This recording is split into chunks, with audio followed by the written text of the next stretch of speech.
Okay, now we need to discuss how to make the best of how to improve your Sade Sati period. As I've discussed in previous videos, number one, you want to get the book The Greatness of Saturn by Robert Swoboda. I'll put another link to it in the information section below this video so that you can find it very easily. And number two, you want to go to AshevilleVedicAstrology.com, go to the downloadable courses tab, and find the course, the free course on the Sade Sati and Saturn return. Download that. Listen to it. Apply what you learn there. Number three is extra credit. You may want to get the book The Presence Process by Michael Brown. Remembering that when you go through a Sade Sati period or a Saturn return time period, you are being called upon to work hard on yourself emotionally. Otherwise, Saturn's going to work hard on you emotionally, right?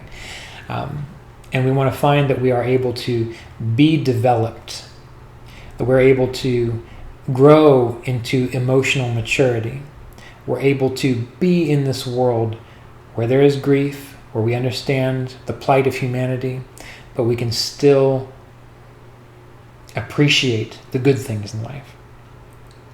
We have to learn to stop projecting our problems onto others, which is why I recommend the book, The Greatness of Saturn. That's why I recommend the book, The Presence Process by Michael Brown.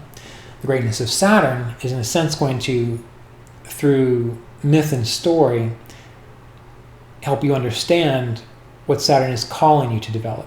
Now, it would be nice to do a whole class on the book, The Greatness of Saturn. Maybe one day we'll get to that. But right now, what I want to do is just tell you things that I've done when I've gone through a Saturn return, when I've gone through a Sade Sati period, that help based on the greatness of Saturn. When I was younger and a little more superstitious, which is okay, superstition helps. It can work like a placebo effect. When I was more superstitious, what I would do is I would get the book The Greatness of Saturn, and I would read that book every Saturday. I read the whole story every Saturday. I would meditate upon the lessons, the morals within that book. So you don't just get the book and just read it and say, oh, I read the book, so therefore Saturn's going to be pleased with me. What Saturn wants of you is to actually learn the lessons within the book in the same way that when he comes into your life, the things that you have to deal with, he wants you to learn those lessons, not just grit your teeth and wait it out.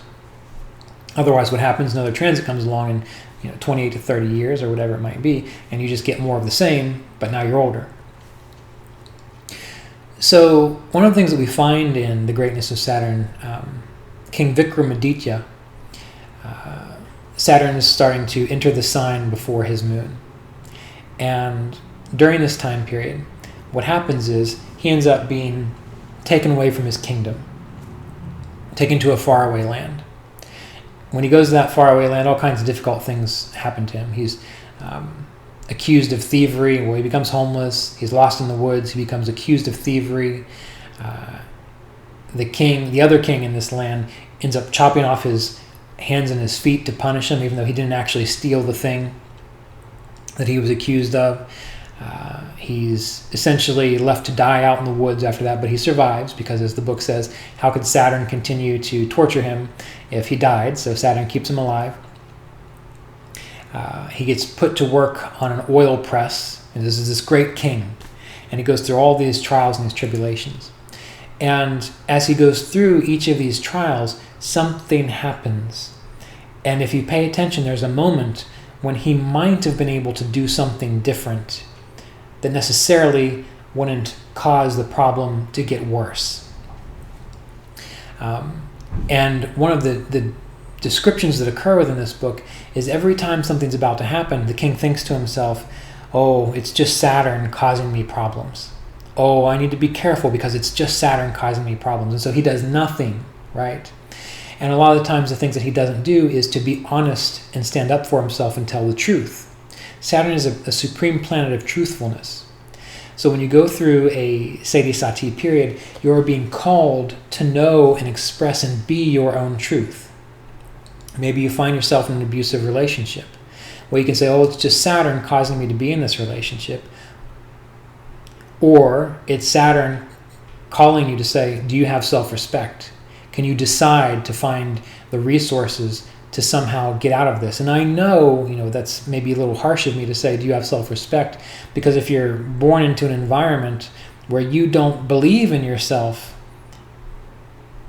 well, to accuse someone of not having self-respect, that's a little harsh. But Saturn, in a sense, is calling the person to say, I gotta change. I've got to get out of here. This can't keep happening. As opposed to saying, oh, well, it's probably just my fault. If only I would have done this, he wouldn't do this to me, or she wouldn't do this to me, or whatever it might be.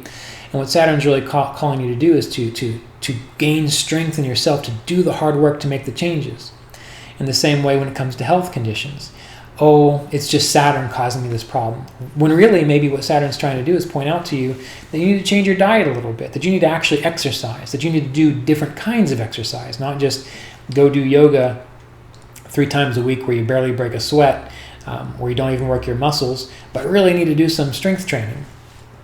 Saturn's going to call you to do harder work than you've ever thought about doing, and it's going to feel abnormal and strange because he's trying to transform you into something different, something more truthful, something more aligned with what you're meant to be all about. So in this book, The Greatness of Saturn, one of the first things that happens is he's taken to this other land, and for some reason he doesn't tell people that he's the king of this other country. And he gets taken as though he's maybe a wandering homeless person. And that's okay.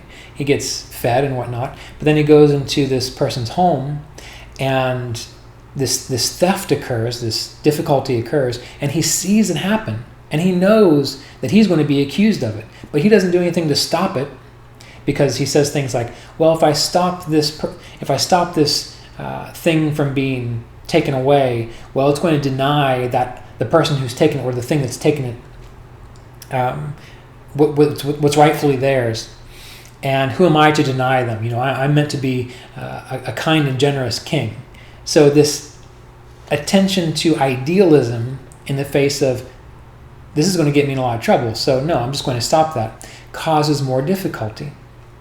Because even when he's accused of this theft, and it's not really a theft. What occurs is, remember, this is a mythological story, so there's some magical bits about it, but we want to focus on the underlying moral of it. This peacock comes out of a painting and eats this necklace from a princess or a merchant, and he watches it, and it's an expensive necklace, and he says to himself, I know that this is going to be a great source of misery for me. So he knows it in his mind, but who am I to take it away from this bird, this peacock, because I don't want to, I want to be known as kind and supportive. So a false pride and kindness comes into play there. And what happens?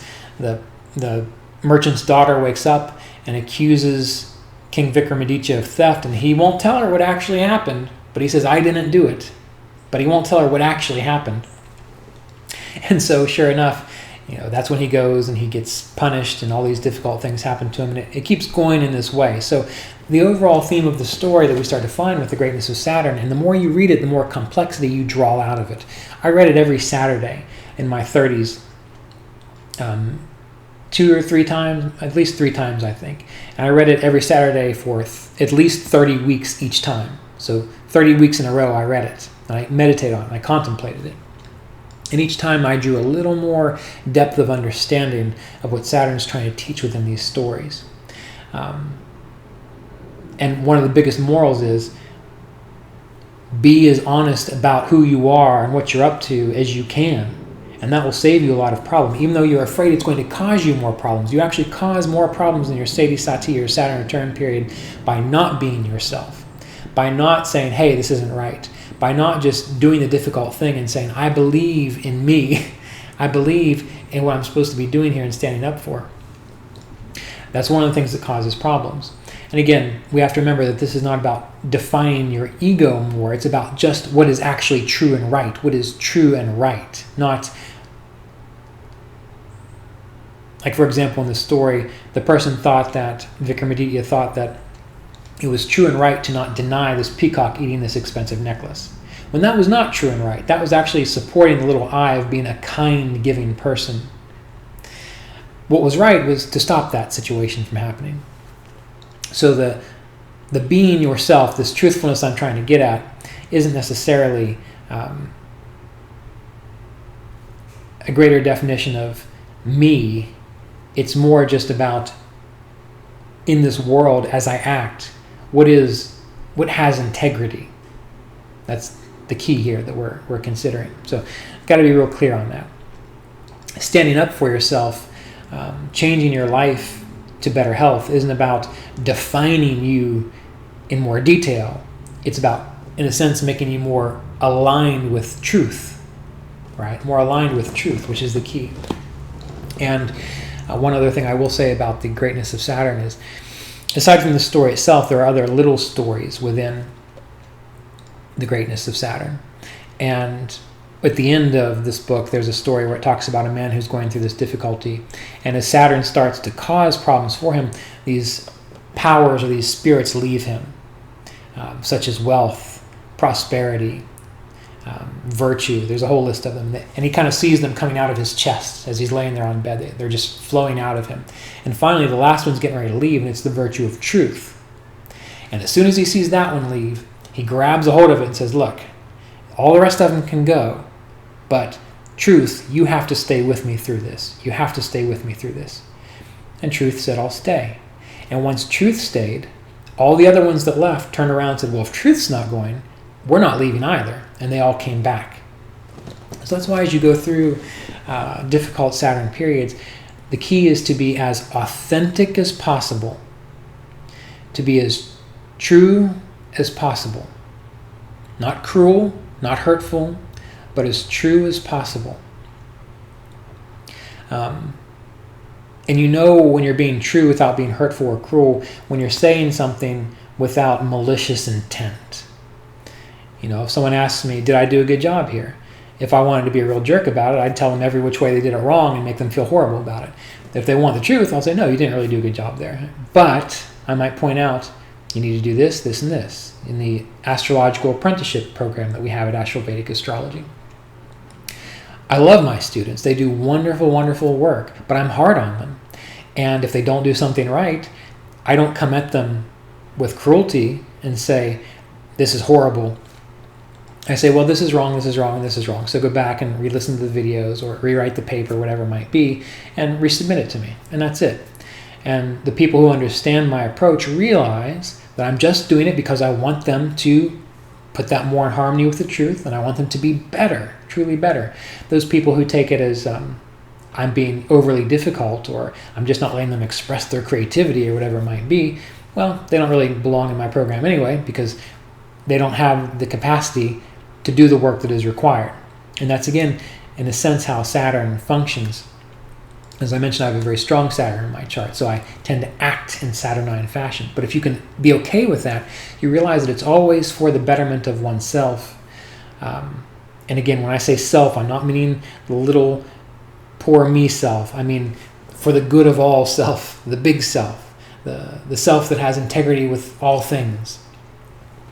Because you're not separate. You know, you're not an individual here. You're a part of a much greater collective. And the more integrity you have as a facet of this greater self, the more integrity the whole self has, the more integrity someone else can have, the clearer, brighter humanity becomes. And that's, in a sense, the role of Saturn, is to be that force, that pressure that creates the diamond. You know, coal, you can burn coal, you get heat. You can smash coal under a lot of pressure and a lot of heat. Does that coal like it? If it had feelings, it probably wouldn't. But at the end, what happens is you end up getting a diamond.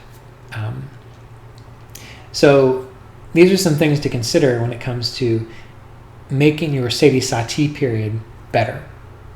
It's not easy, but it's extremely fulfilling if you make it through. Learning to be okay with hard work and to enjoy hard work and appreciate the hard work that it takes to grow emotionally or to grow physically or to grow in relationships, whatever it might be. That is extremely fulfilling. I remember one of the first times I felt like I really accomplished something. You know, I had written books. I did all kinds of fun stuff in my life. But the one time I really felt fantastic was when I went through this particular training program that was grueling. I mean, it was a bit much. But when I got through with it, I felt like, if I can do that, if I can get through that, I can get through anything. So you need to start looking at life, shifting your perspective in a way from Saturn stepping on my head, poor me, why is he doing that, to, all right, Saturn, what do you want me to do so that you'll take your foot off just a little bit?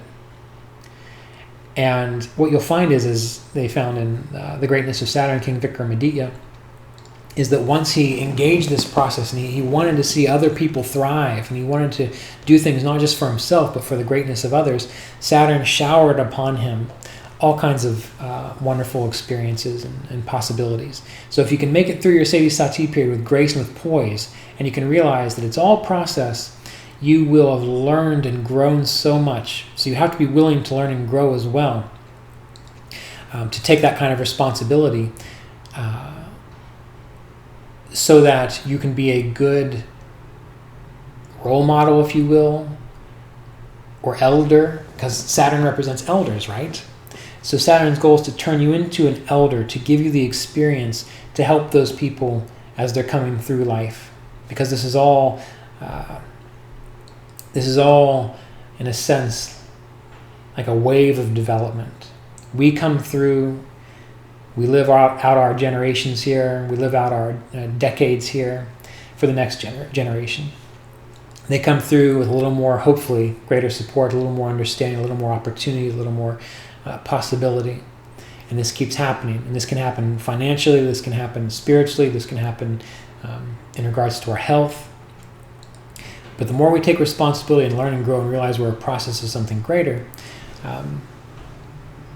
the more we're working with Saturn.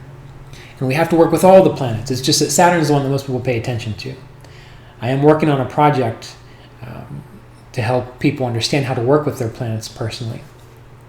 But I think we need to start with Saturn, because that's going to be the one that people focus most on. So again, to reiterate, get the book, The Greatness of Saturn. Study it, contemplate it. Try to understand the moral of that story. What is Saturn trying to teach King Vikramaditya? Get the free downloadable course at AshevilleVedicAstrology.com. The Sade Sati and Saturn Return, the downloadable courses section. It's free. All you got to do is download it. Get the book, The Presence Process, if you will. These are the best things for you to do. Rather than investing in expensive jewelry or things of this nature, you got to start here first, because those other things will not work unless you are already working the process internally. It may work a little bit, but what seems to happen usually when they do work is that you just happen to hit a time period where Saturn's not influencing you anymore. And we got to remember that with these cycles, they're always changing. So Saturn's not always going to be sitting on you, whether it's by dasha or transit. It's always going to be shifting. So we want you to have skills that are timeless, that are not time-based. Some remedies are time-based. Some are timeless. Those ones that are timeless are the ones that require your own personal self-development and understanding. Those are the ones that are going to really make you feel and appreciate the whole process, and then realize your responsibility to yourself, your family, the rest of humanity, but not in a burdensome way, but in a very joyful way, that you are here and a part of something greater to give back. In whatever way you can, whatever way you can. All right. So that'll conclude this little talk on the Sade Sati and the Saturn return period.